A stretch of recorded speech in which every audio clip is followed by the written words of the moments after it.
So I apparently had failed to realize that the Gigabyte motherboard that I've been using with the AMD A8 APU supports three concurrent displays, not just two. And it actually does make your workflow much, an order of magnitude at least, more efficient. Um, Not only in terms of organizing and not having to sort of alt tab and switch windows back and forth and back and forth and back and forth, especially when you're referring to something like an API reference, but also you have the multiple desktops that even though this might superficially look like Mac OS,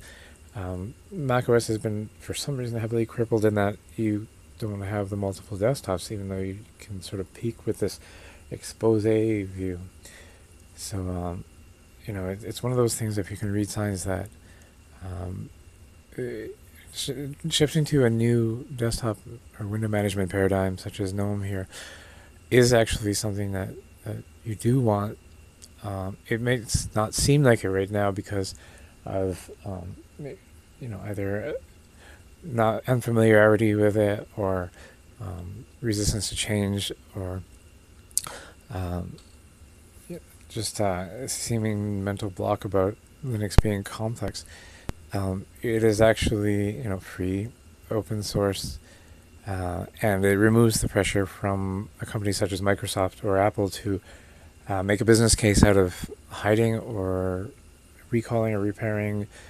a weakness in software when they know about it. But with a closed source system such as Windows or Mac OS, there's no actual, if the company just finds out a weakness in their software and determines that it's actually cheaper to pay out liability for the damages it causes, or to maybe even try to hide the vulnerability. And this is actually what recently happened on the April 14th uh, end of life of Windows XP. Now you see, Microsoft won't be releasing any more updates for Windows XP, and even though there was a recent resurgence of its popularity with a slimmer, more streamlined XP compared to Windows 7 and especially Windows 8, people are going to be screwing themselves over because there are no more updates coming. But also, Microsoft takes a position of trying to hide where the vulnerabilities in Windows are, as well as the hackers already know. It's like a negative 1 day or negative however many days exploit because they can sort of retroactively go back and say, okay, well, we can already exploit this Windows XP since there are no more fixes coming out and we already know where the vulnerabilities are.